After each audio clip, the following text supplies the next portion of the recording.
가슴이 떨려와 자꾸 미안 네 앞에만 서면 난 너만 보면 이게 아닌데 내 맘은 그게 이런 게 아닌데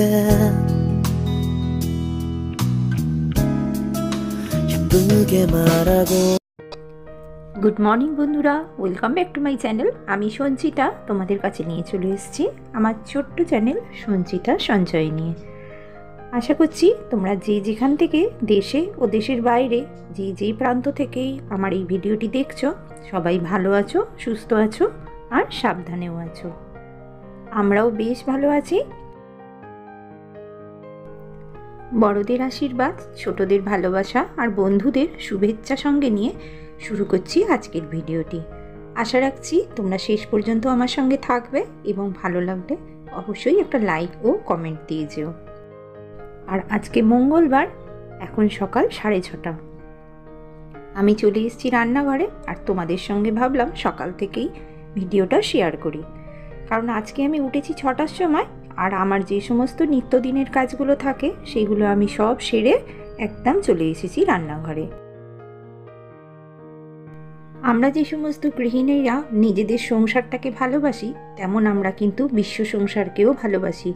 কারণ আমাদের কোনোদিন মনেই হয় না যে অপরের ক্ষতি করব, অপরের খারাপ চাইব।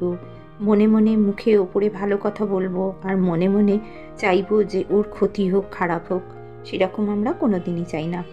মানুষের ক্ষতিও চাই না, মানুষকে ভালোবাসি। মানুষের জন্য যতটা আমার করা সম্ভব আমি ততটাই করি। আর ভগবানের কাছে প্রার্থনা করি সারা দিনের যে সমস্ত কর্মগুলো আমি করলাম আমাকে ভালো কর্ম করার শক্তি দিও, আর মানুষের যাতে ক্ষতি না চাইতে হয়, আর তাকে সে যত বড় শত্রুই হোক না কেন তার যেন কোনো দিন ক্ষতি না হয়। কারণ যে যার কর্মের ফল সে তার নিশ্চয়ই ঠিক পাবে। আর তার জন্য অদৃশ্য ভগবান একজন আছেন, অদৃশ্য শক্তি। সে কিন্তু সব সময় দু চোখ মেলে দেখছেন যে কে অপরাধ করছে আর কে কার ভালো চাইছে। তাই জন্য আমাদের হাতে তো এটা নেই। আমরা শুধু চাই যে ভগবান আমাদের এত সুন্দর একটা জীবন দিয়েছেন, এত সুন্দর মন দিয়েছেন, আর সেই মনটাকে আমরা নাই বা নোংরা করলাম, নাই বা অন্যের জন্য ক্ষতি চাইলাম। আমি যদি মনে মনে অন্যের ক্ষতি চাই, সেই হয়তো দেখতে পাচ্ছে না, সেই হয়তো বুঝতে পারছে না, কিন্তু আমার মনে যেটা আছে সেটা কিন্তু আমি ইউনিভার্সের মধ্যে ছেড়ে দিচ্ছি। ইউনিভার্স কিন্তু কোনো দিন কোনো জিনিস নিয়ে রেখে দেয় না, সেটা কিন্তু আবার রিটার্ন দিয়ে দেয়। অর্থাৎ আমার চিন্তা ভাবনা যেটা অন্যের উপরে আমি দেখাবো সেটা কিন্তু ইউনিভার্স আমার উপরেই আবার দিয়ে দেবে। অর্থাৎ সবসময় ভালো, সব সময় অপরের মঙ্গল করলে ইউনিভার্স আমাদের দেখছে সব সময়। এবং তুমি যদি অন্যের ভালো চাও, অন্যের মঙ্গল চাও, তাহলে কিন্তু ইউনিভার্স তোমাকে সেটাই ফিরিয়ে দেবে তোমার। তো বন্ধুরা, অনেক কথাই হলো, অনেক গল্পই হলো, আরও করব তোমাদের সঙ্গে গল্প।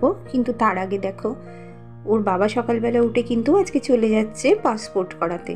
কারণ পাসপোর্টটা ওর বাবার রিনিউ ডেট ছিল, সেটা ওভার হয়ে গেছে, তাই জন্য কিন্তু পাসপোর্ট করাতে চলে গেল। আর ওর বাবা 7:10 ট্রেন ধরবে বলে আগেই বেরিয়ে গেল। আর দেখো জল এসে গেছে সেহেতু আমি কিন্তু ওর বাবা যে সমস্ত জামা কাপড়গুলো ছেড়ে রেখে দিয়ে গিয়েছিল সেগুলোকে আমি একটু সাবান দিয়ে ধুয়ে দিচ্ছি। কারণ এই সময় জল আছে আর এই জলটাকে আমাকে তো কাজে লাগাতে হবে। যেহেতু আমার তো রিজার্ভার নেই, সেই জন্য আমাকে এই জলটার উপরেই নির্ভর করতে হয়। তো বন্ধুরা দেখো, এগুলোকেও আমি কিন্তু কেচে বাইরে এবারে দিয়ে আসবো। কারণ কি জানো তো, সকাল সকাল যদি আমি সব কাজগুলো করে নিই গুছিয়ে, তাহলে দেখবে বেলার দিকে কিন্তু এই কাজগুলো আর পড়ে থাকে না। আর এই যদি সকাল সকাল একটু জামা কাপড়গুলো ধুয়ে দেওয়া যায় বা কাচাকুচি করে দেওয়া যায়, তাহলে এখন তো সেরকম রোদ হচ্ছে না। আর কদিন ধরে কিন্তু বেশ ঠান্ডা পড়েছে জানো বন্ধুরা, আমাদের এখানে কিন্তু ভীষণ ঠান্ডা হাওয়া দিচ্ছে। আর সব থেকে কী জানো তো, আমাদের বাড়ির সামনে মানে কিছু দূরে, মানে কিছুটা দূরে আর কি, আমাদের এখানে গঙ্গা আছে। তাই সেই গঙ্গার হাওয়াটা না ভীষণ আমাদের এখানটায় আসে। ওই জন্য আমাদের কিন্তু এখানটা আরও বেশি ঠান্ডা লাগে। আমাদের এখানে খুব একটা ফাঁকা জায়গা নেই, ফাঁকা জমি টমি নেই আশেপাশে, কিন্তু এখানে আমাদের প্রায় 10 মিনিট যেতে হয় আমাদের কিন্তু একটা গঙ্গা আছে বাড়ির পাশে, তো সেটাই মানে গঙ্গা নদীর একটা অংশ আর কি আমাদের এই বাড়ির সামনে দিয়ে গেছে। তা সেই জন্য কিন্তু বেশি হাওয়া লাগে জানো, আর হাওয়াটা পুরো আসে। আর সেই জন্য হাওয়া দিচ্ছে বলে আমি কি করলাম বলো তো, জামা কাপড়গুলো কেচে কিন্তু সকাল সকাল বাইরে দড়িতে দিয়ে এলাম। আর আগের দিন অনেকগুলো জামা কাপড় কেচেছিলাম যেন, সেগুলোও কিন্তু শুকনো হয়নি, আমরা স্নান ছাড়ার পর সেগুলো কিন্তু কেচে দিয়েছিলাম। সেই জামাগুলো সব আছে, আর সেইগুলোকেও মিলে দেবো, কারণ রোদটা এখনও খুব একটা ভালো করে ওঠেনি, কারণ এখন প্রায় 7:30 বেজে গেছে। আর এই এক যন্ত্রণা হয়েছে জানো তো, ওরা না এত গলার আওয়াজটা বোঝে, এই কুকুরের বাচ্চাগুলো এত মানে আশেপাশে ঘুরে বেড়াচ্ছে, একটুখানি বাইরে বেরোলে আর যদি গলার আওয়াজ পাচ্ছে তা দৌড়ে চলে আসছে জানো তো। তা ওর বাবা যেহেতু সকালবেলা চলে গেল, আর ওর বাবা বলে গেছে যে আজকে দুপুরবেলা খাবে না, কারণ কখন আসবে তার ঠিক নেই, কারণ তোমার পাসপোর্ট অফিসে যাচ্ছে, কি কতক্ষণ সময় লাগবে না লাগবে, তাই জন্য আমরা আজকে ঠিক করেছি একটা অন্যরকম রান্না করব। তাই জন্য আমি একটু দেরাদুন রাইস ভিজিয়ে দিয়েছি। আর এই দেখো ফুলকপি, আলু, গাজর, কড়াইশুঁটি, বিনস সব একসঙ্গে কেটে কিন্তু বসিয়ে দিয়েছি। আর ওর বাবা তো দেখতেই পেলে সকালবেলা বেরিয়ে গেল, খাবো না বলছিল, কিন্তু আমি দুটো বাটার টোস্ট আর একটু চা করে দিলাম, কারণ ওটা খেলে অনেকটা পেটে থাকবে। ওর বাবা একদমই সকাল সকাল খেতে চায় না, খাওয়া অভ্যেস নেই, তাই জন্য ওর বাবা সকাল সকাল বেরিয়ে গেল বলে ওই জন্য আমিও কিন্তু আর আজকে রুটি করব না। কি করলাম যেন, মেয়েকে দুধ আর ওই বাটার টোস্ট করে দিয়ে দিলাম, আর আমিও বাটার টোস্ট আর চা খেয়ে নিলাম। মেয়ে কিন্তু আমাদের টিফিনটা ছাড়া হয়ে গেছে, আর আমি এই দেখো মেয়েকে দিয়ে দিচ্ছি। মেয়ের এখনও তো পরীক্ষা শেষ হয়নি, সবে একটা পরীক্ষা হয়েছে, তাই জন্য মেয়েকেও টিফিনটা দিয়ে দিলাম। আর এখন প্রায় 9টা বাজে, তোমাদের যখন আমি ভিডিওটা করে দেখাচ্ছি প্রায় 9টা বাজে। তার মধ্যে ওর বাবা চলে যাওয়ার পর অনেকগুলো কাজ করেছি। আর এই দেখো দুটো ডিম সেদ্ধ বসিয়ে দিয়েছি, দিয়ে কিন্তু আমরা টিফিনটা সেরে নিলাম। এরপর টিফিনটা ছাড়ার পর আমি কিন্তু চলে এসেছি ঘরে, কারণ বিছানাটা তুলে দিই। সকালবেলা এত তাড়াহুড়োতে না বিছানাটা আমার তোলা হয়নি, কারণ আমরা যারা গৃহিণীরা তারা এই সমস্যায় কিন্তু প্রতিদিনই ভুগছি। কারণ এখন বিছানাতে এত জিনিস পাট করতে হচ্ছে, আর এত জিনিস হয়ে যাচ্ছে, সেগুলো কিন্তু পাট করতে অন্তত 20 থেকে 25 মিনিট সময় লেগে যাচ্ছে বিছানা গোছাতে। তা যাই হোক, ওই জন্য আর বিছানার দিকে আসিনি, কারণ সকালবেলায় গুঁড়ো করে ওর বাবাকে সব রেডি করে দিলাম, জলের কাজগুলো সব করে নিলাম, তাই জন্য। আর এই দেখো, এই যে একটা গণেশ ঠাকুর বিছানায় থাকে, সেইটা কিন্তু আমার মেয়ে এখনও পর্যন্ত কোলের কাছে নিয়ে শোয়, আর ও বলছে মা গনু ভাইকে একটুখানি আদর করে দাও। তা যাই হোক, ওকেও একটুখানি আদর করে দিলাম, কারণ গনু তো আমার ছেলে, সেই জন্য আমি ওকে যখনই সময় পাই একটু আদর করে দিই। তা যাই হোক, আমরা বড় হয়ে গেলেও আমাদের মধ্যে কিন্তু সেই শিশুটা লুকিয়ে থাকে সারা জীবন। সে তোমার যতই বয়স হয়ে যাক, তুমি যতই বুড়ো হয়ে যাও, বৃদ্ধ হয়ে যাও, আর যাই হোক, প্রত্যেকটা মানুষের মধ্যেই কিন্তু এই শিশু সত্তাটা থাকে। আমার কিন্তু কোনো পুতুল দেখলে এখনো পর্যন্ত কিন্তু আদর করতে ইচ্ছা করে, কারণ জানো তো ছোটোবেলায় না আমি খেলাবাটি খেলতে খুব ভালোবাসতাম, আর আমার মা বলতো গুছিয়ে করতে পারবি সংসার।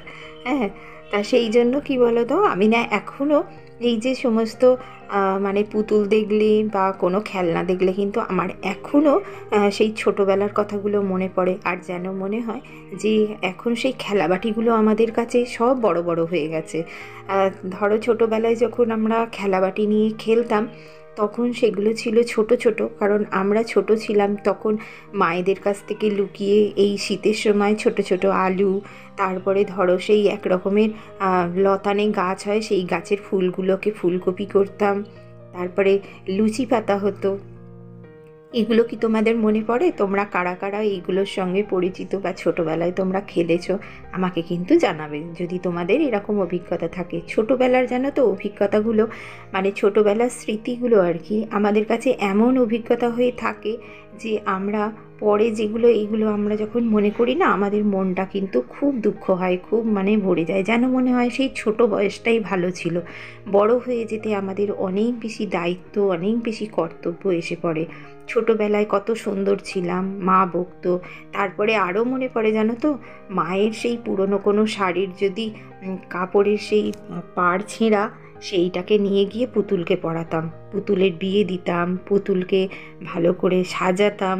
পুতুলের বিয়েতে আমরা মায়েদের বলতাম, মায়েরা কিন্তু আমাদের লুচি তরকারি করে দিত, জানো তো। দুই পক্ষ আসতো, এসে দুজনের ছেলে মেয়ের সঙ্গে বিয়ে হতো। কত খেলাবাটি খেলেছি, কত পুতুল খেলেছি, কিন্তু সেই খেলাবাটিটা যে আজকের দিনের এই সংসারী কর্মে আমাদের অনেকটা সাহায্য করে, সেটা কিন্তু ভুলি না। তো দেখো, সেই ছোটোবেলার স্মৃতিগুলো মনে পড়লে কিন্তু আমাদের মনটা ভীষণ ভালো লাগে। আমার তো ভীষণই ভালো লাগে, আবার এক এক সময় দুঃখও হয় যে ছোটোবেলাটাই ভালো ছিল। তা দেখো, যেহেতু ওর বাবা আজকে খাবে না, আবার চলে আসি সেই সংসারে। ওর বাবা যেহেতু খাবে না, সেহেতু আমি সমস্ত সবজিগুলো কিন্তু ভেজে নিয়েছি জানো, আর দুটো ডিম ভেজে নিলাম, একটু কাজু কিশমিশও ভেজে নিলাম। কি রান্না করব আমি এটা নিজেই জানি না, না পোলাও, না রাইস, আর না খিচুড়ি, কি হবে জানি না, কিন্তু নতুন ধরনের একটা কিছু করতে ইচ্ছা করলো। তাই জন্য আমি এই যে মুগ ডাল আর মসুর ডাল একটু ভিজিয়ে রেখেছিলাম, কি করব যেন ভেবেছিলাম খিচুড়িই করব, কিন্তু করতে গিয়ে যেন মনে হলো না, একটু অন্য টাইপের কিছু করলে ভালো হয় না। তাই জন্য কিন্তু এই ডালটা আমি পেঁয়াজ দিয়ে সুন্দর করে ভেজে নিলাম, যেন পেঁয়াজটা আর ঘি দিয়েছি, একটু খেতে ভালো লাগবে। আমি কিন্তু আজকে আর এই রুটি তরকারি কিচ্ছু করব না, ডাল এমনি সবজি, মাছ আছে, কিন্তু আমি মাছ করব না আজকে, যেহেতু ওর বাবা নেই, সেহেতু একবারে একসঙ্গে একটা কিছু করব। আর এইটাকে করে কি করলাম যেন, এইটাকে দিয়ে জল দিয়ে দিলাম, দিয়ে আর ওইটা ফুটিয়ে নিয়েছি। আর সব থেকে যেটা আমার কাজের হয়েছে, কি হয়েছে যেন, এই যে খাবারটার মধ্যে যেরকম আমি তোমাদের বিরিয়ানি বা রাইস করলে যে এসেন্সগুলো দিতে হয়, সেই এসেন্সগুলো দিয়েছি যেন। সেটা কি যেন, আমি একটুখানি কেওড়া জল আর একটুখানি গোলাপ জল দিয়ে দিয়েছি, আর একটু বিরিয়ানির মশলা দিয়ে দিয়েছি। দিতে এইটা খেতে এত সুন্দর হয়েছিল যে তোমাদের কি বলবো। আর আমার মেয়ে তো, যে বিকেলবেলা থাকলে এটা খায় না, খিচুড়ি হলে কিন্তু আমার মেয়ে খেত না, কিন্তু এটা বিকেলবেলা ছিল, বিকেলবেলা কিন্তু ও এটা দিয়ে টিফিনও করেছে, আর আমরা দুপুরবেলাও এটা দিয়ে খেয়েছি। যেন খেতে কিন্তু খুব সুন্দর হয়েছিল। দেখো না, একদম চালগুলো বড় বড় হয়ে গেছে, পুরো রাইসের মতো হয়ে গেছে যেন, আর খেতে কিন্তু খুব সুন্দর হয়েছিল। সমস্ত সবজি দিয়ে করেছিলাম এটা। আর কপিটা ভালো করে ভেজে রেখেছিলাম ছাকা তেলে, ওটা গলে যাবে বলে ওইটা আর ডিমটা একদম লাস্টে দিলাম। আমার মেয়ে যেন আবার খুব বেশি ডিপ বয়েল ডিম খায় না, ও একটুখানি ভিতরটা কুসুমটা একটু হালকা হালকা নরম থাকে, সেটা খেতে ভালোবাসে, ওই জন্য ডিমটা কিন্তু আমি একদম শেষে দিলাম। যদিও গরমে অনেকটাই বয়েল হয়ে যাবে, তবুও আমি এটা দিয়ে আর আমি চলে গেলাম কিন্তু আবার অন্য কাজে, কারণ আমার অর্ধেক কাজ কিন্তু এখনও বাকি পড়ে আছে জানো, এই সমস্ত রান্না করতে করতে। আর ওকে বললাম যে আজকে একটা খুব সুন্দর রান্না করেছি, বলতে ওই যে বিরিয়ানির গন্ধটা উঠছে, তাতেই কিন্তু ও খুব খুশি হয়ে গেছে জানো। বললো যে আচ্ছা ঠিক আছে, আমি এটা খাবো, তুমি একটা নতুন ধরনের কিছু রান্না করেছো। তো বন্ধুরা, আমার ভিডিওটা দেখতে দেখতে এতক্ষণ যারা আমার সঙ্গে আছো, তাদের অসংখ্য ধন্যবাদ আমার ভিডিওটা দেখার জন্য। তোমাদের যদি আমার এই ডেইলি ব্লগটি একটুও ভালো লেগে থাকে, তাহলে আমাকে অবশ্যই একটা লাইক কমেন্ট করে দিয়ে যেতে পারো। আর নতুন বন্ধুরা যারা এখনও সাবস্ক্রাইব করোনি, তারা সাবস্ক্রাইব করে আমার পরিবারে থেকে যেতে পারো। তো দেখা হচ্ছে আরও একটা নতুন ভিডিও। সবাই ভালো থেকো, সুস্থ থেকো, সাবধানে থেকো। নিয়ে আসছি আরও একটা নতুন ভিডিও। আজকের মতো টাটা।